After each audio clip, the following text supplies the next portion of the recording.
تخصص خاص بهذه المساله اللي هو اتصال المؤسسات.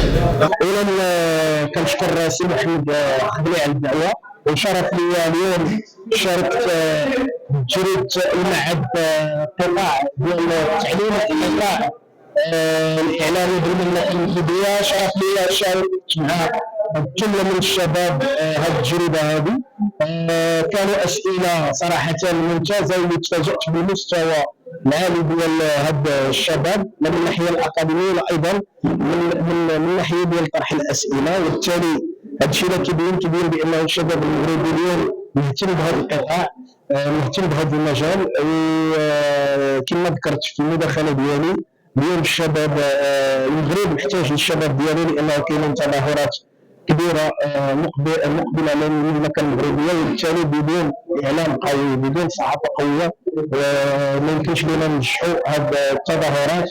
فرسالتي للشباب خص الجميع انخرط في تطوير البلد ديالنا العزيز والمملكه المغربيه تحت شعار الوطن المغربي. اولا سعيد جدا بالتواجد ديالك في المكان الصيفي هنا ببوزنيقه.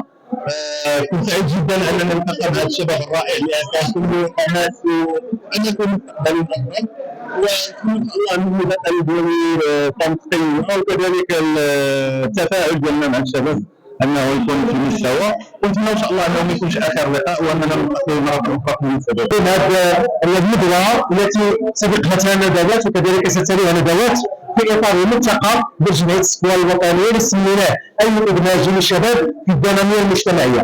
كنتمنى من الله سبحانه وتعالى اننا نكون قد قاربنا موضوع يعني ادماج الشباب في الحياه الاجتماعيه على المستوى الاقتصادي والسياسي والاجتماعي والحقوقي والثقافي.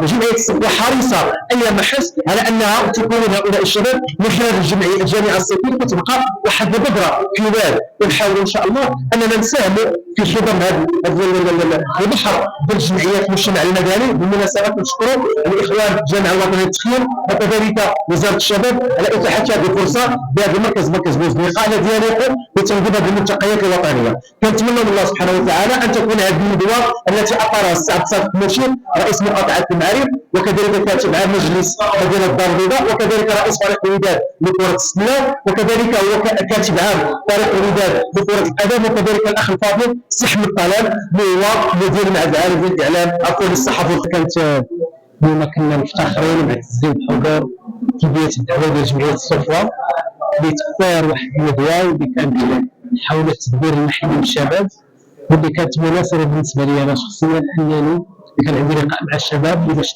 نفهموا اكثر نستمعوا اكثر للانتظارات ديالهم، الطموحات ديالهم، المشاكل اللي هي طرحوا، التصورات ديالهم حول التدبير المحلي. وهذا هنا كنبغي نهني جمعيه الصفوه على هذه الدعوه وعلى هذا النجاح ديال هذه الجامعه ديال اللي نظموها، واللي كتبين الدور ديال المجتمع المدني كتختار الشباب. نتمنى لها التجربه. كنظن على اننا حاولنا نجيبوا على بعض من الاسئله ديال المواطن المغربي، خاصه الشباب ديالنا، الشباب اللي باغي يقول الكلمه ديالو، اللي باغي يسمع ليه، اللي باغي يتفاعل مع المتطلبات ديالو. والسلام عليكم ورحمه الله. المدينه المباركه كذلك سي احمد طلال، سي احمد طلال السيد ديالنا السي الهادي المغربي لاله بشرى رئيس